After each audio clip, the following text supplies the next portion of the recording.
muchas gracias. Bueno, qué decir, primero a Cecilia, obviamente ya lo dije en su momento. Primero, gracias por la invitación de formar parte de moderar el panel. También venir a Mar del Plata, recuerdo siempre la iniciativa de Cecilia Boeri. Me acuerdo de nuestro encuentro allá por 2003, que siempre le recuerdo a ella también la implicancia de juntarnos, de pensar los temas.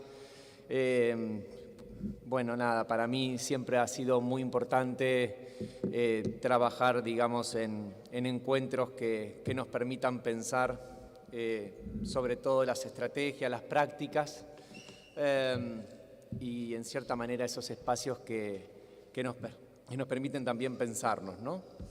Bueno, un poco ya yendo al panel, me parece que lo más importante que hemos trabajado el día jueves es pensar estrategias de defensa, es pensar el sistema de prácticas en el ejercicio de la defensa a partir del caso Berbisky II y sobre todo de la resolución de la Suprema Corte de la Provincia de Buenos Aires en mayo del 2002.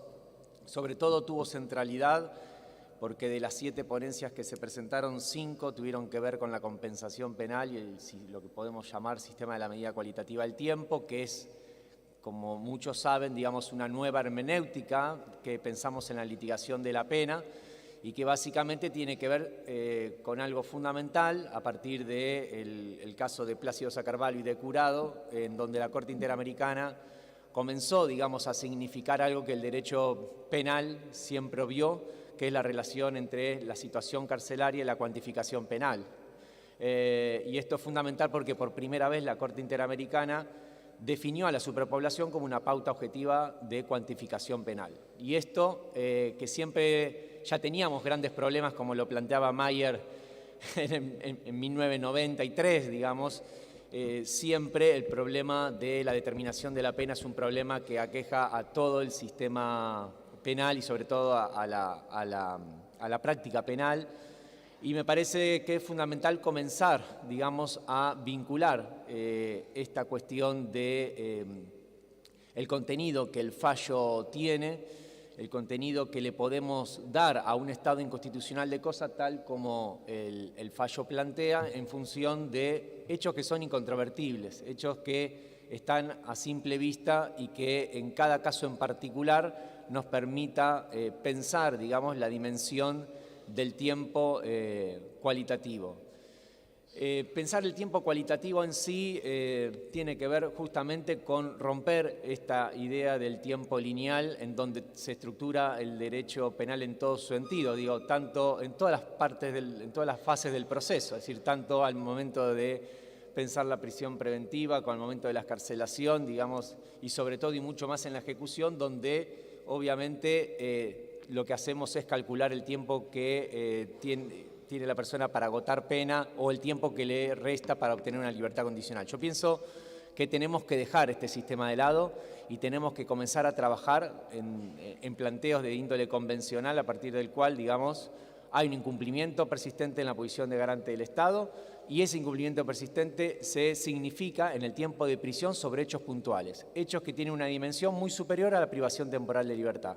Y esto es lo que nos lleva, digamos, a realizar planteos que tienen que ver, digamos, con romper esta idea del tiempo objetivo y comenzar a generar un sistema de compensación penal que introduzca sobre todo la cuantificación penal, no solo, digamos, en un debate fundamental en la cesura de juicio, en el cómputo de la prisión preventiva, digamos, sino también pensar la cuantificación penal durante el curso de la ejecución de la pena.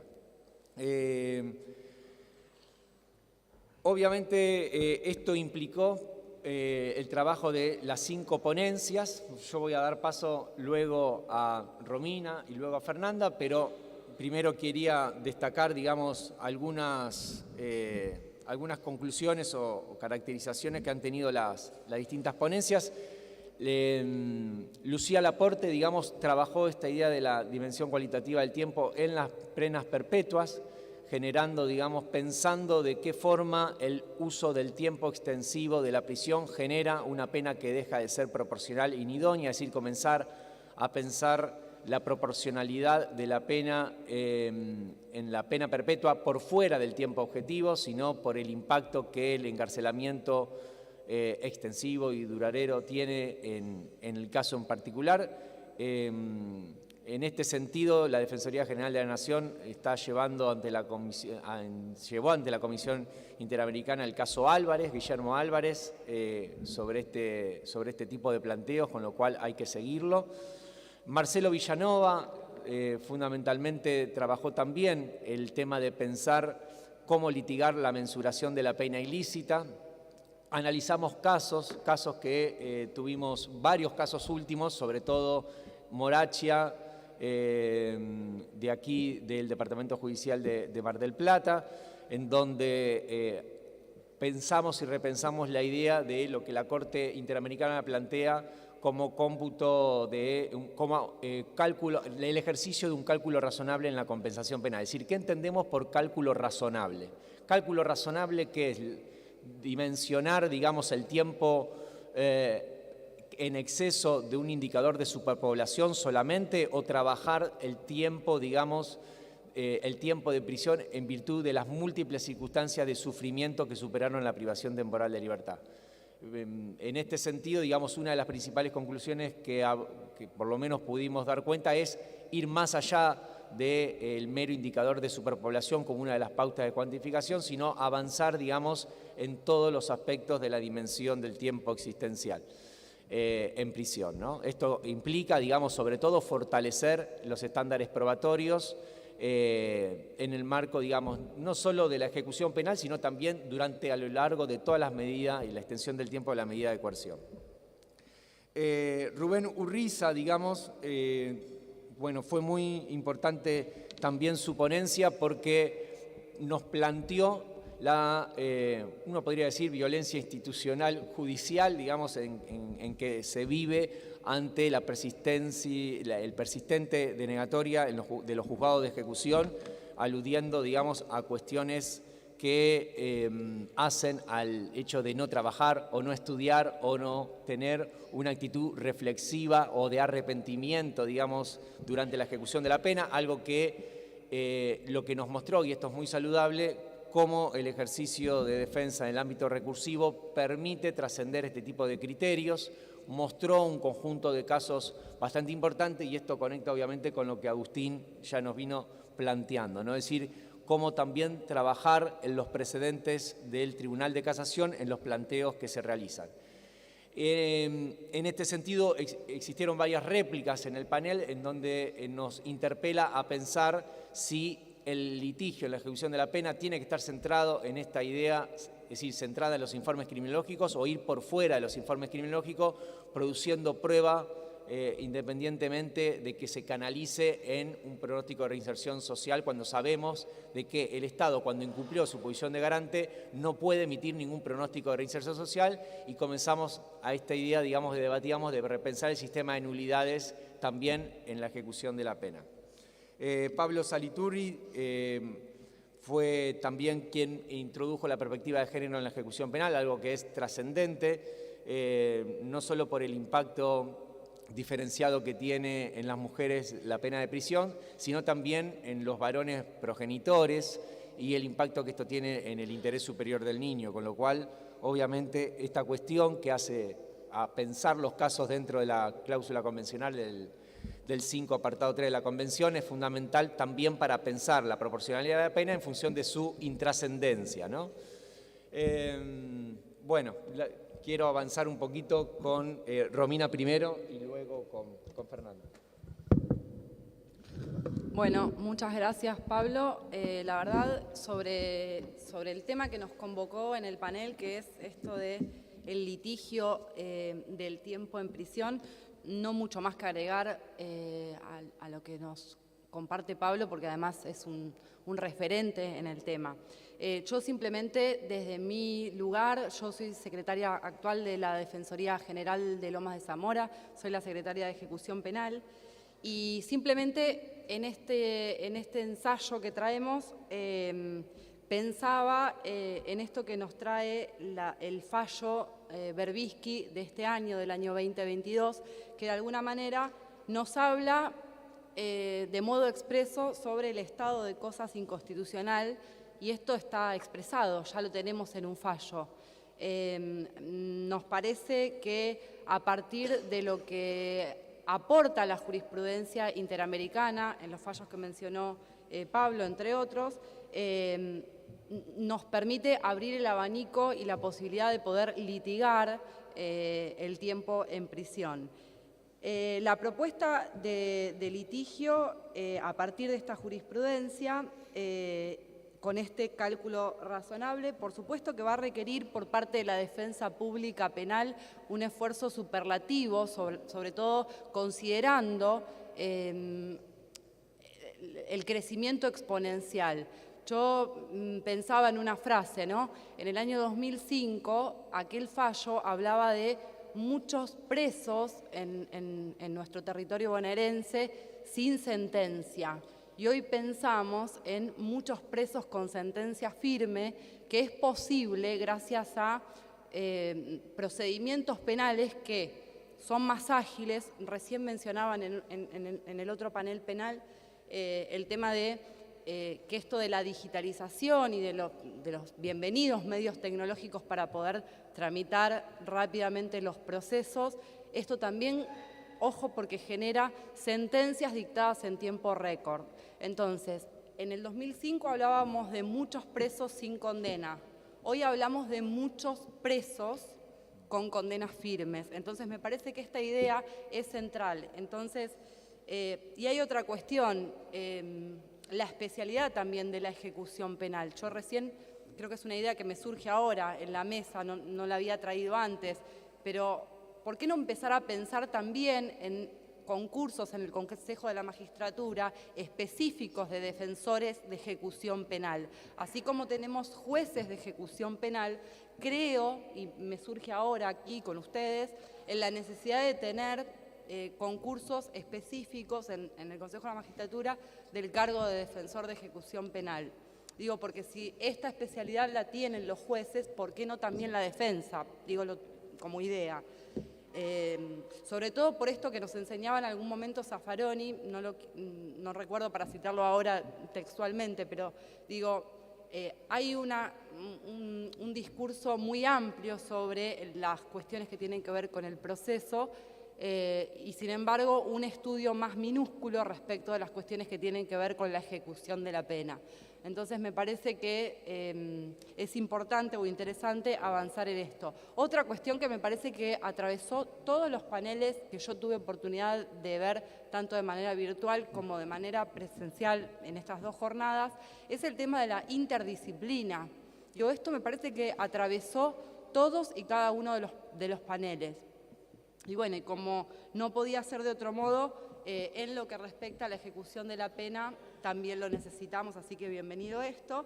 Creo que, insisto, tenemos por delante un trabajo superlativo de la defensa, y en lo que respecta a nuestro panel, será a través de un monitoreo constante de las condiciones de encierro, será a través de la introducción de propuestas de litigios que permitan introducir y acreditar, lo cual es fácilmente acreditable porque esto es indiscutible, que hay tratos crueles, que hoy el estado de cosas inconstitucional hay que incorporarlo y que, bueno, el objetivo será acreditarlo en los casos concretos para poder introducir el tiempo existencial, el tiempo subjetivo vivido en prisión.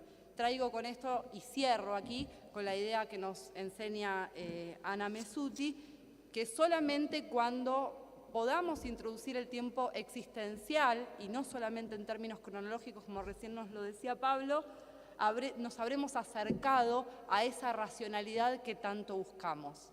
Con esto me despido, muchas gracias.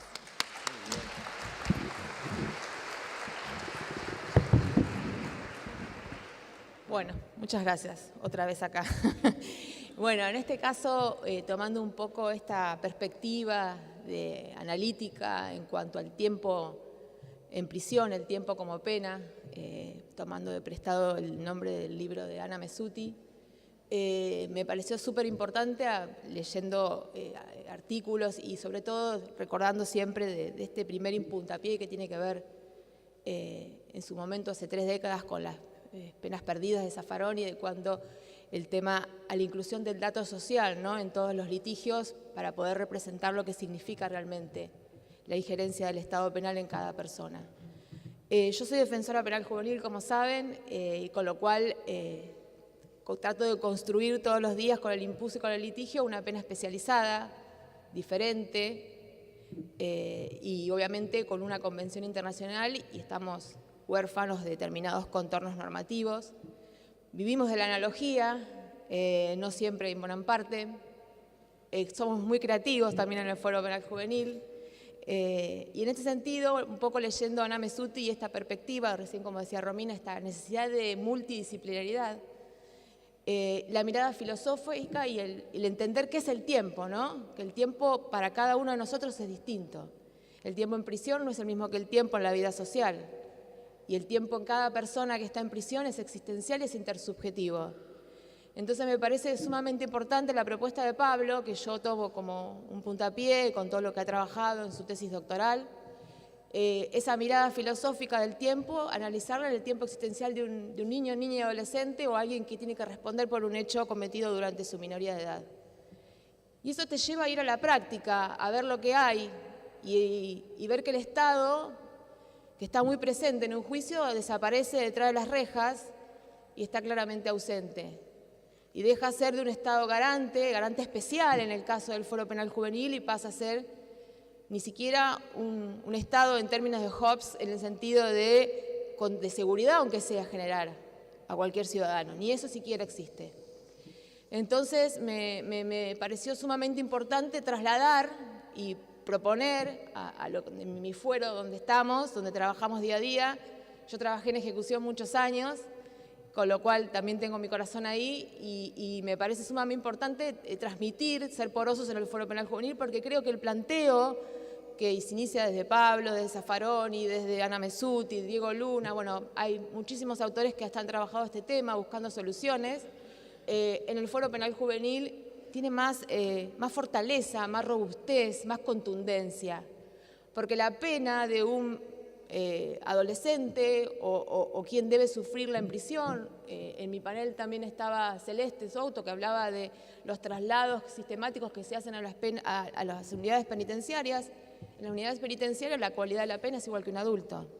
Entonces, si bien el decreto ley que seguimos teniendo de la época de la dictadura y que la Corte valida y que se pide que se aplique en clave con la Convención, nos garantiza una cantidad diferente, pero no nos garantiza una cualidad diferente, ¿sí? Entonces me parece en ese sentido esta cuestión de Ana Messuti cuando introduce el tiempo existencial, el tiempo que cada uno vive en particular, en un niño no es igual o adolescente que en el caso de un adulto.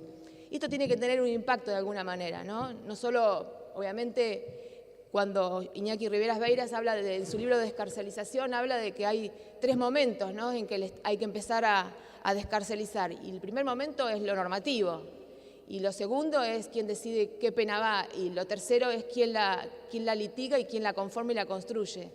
Entonces me parece que en el caso, si bien tendría que estar previsto, otro día recordaba Pablo que en el anteproyecto del año 2012 hay un artículo 19, comentado por Pablo también, respecto de que introduce de alguna manera este sentido de compensación de la pena. La pena desde 1921, que está regida en el Código Penal, hasta el día de la fecha ha tenido una construcción cultural y conceptual evolutiva. Los derechos humanos son progresivos y en ese sentido me parece sumamente importante. Y en lo que tenga que ver con el fuero, me parece que Plácido Daza Carvalho tiene que ir de la mano de Mendoza y otros versus Argentina.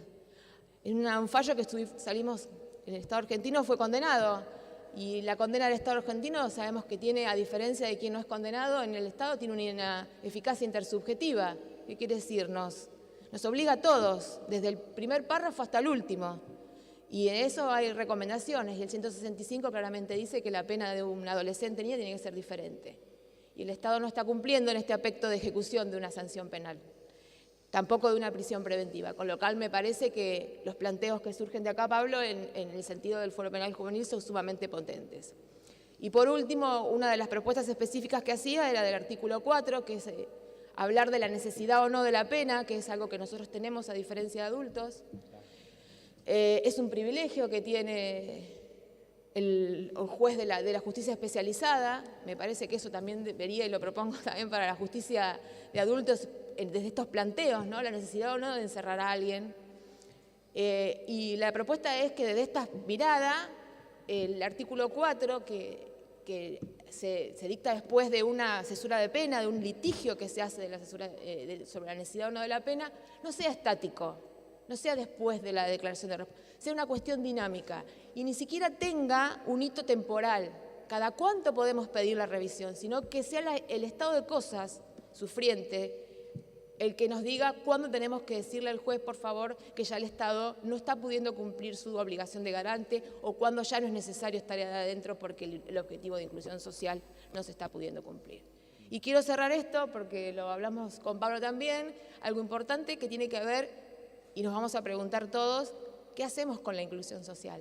Si ya dijimos que fracasamos de hace 200 años, ¿qué hacemos con la inclusión social? ¿La seguimos sosteniendo? Sí, la tenemos que seguir sosteniendo. Y voy a repetir acá, Ferraioli tiene un artículo que en el año fue uno de sus últimos artículos que se llama que la cárcel tiene una contradicción institucional, claramente, y él dijo que no abandonemos el objetivo de inclusión social, porque es la cara más humana de la pena, pero pensemos que no lo vamos a hacer con la cárcel, sino lo vamos a hacer a pesar de la cárcel. Nada más, muchas gracias. Muchas gracias, doctor Bacani. Ponentes. Una cuestión. Brevemente, después lo vamos a someter un poco al debate que esperamos que podamos dar. Me parece central 3 o 4 cuestiones. En primer lugar, digamos, pensar esto que hablamos en un litigio que abarque todo el proceso penal, es decir, obviamente no segmentada la ejecución. Es trascendental la oralidad y pensar las técnicas de litigación también en el marco de la prisión preventiva, en el contenido de la oralidad, es decir, trabajar concretamente con el uso de evidencia, que tenemos un montón, no solo documental, fotográfica, lo que sea, trabajar una audiencia de carcelación, trabajar una audiencia de prisión preventiva, con lo que implica en la comisaría dónde estuvo, dónde está y dónde va a ir.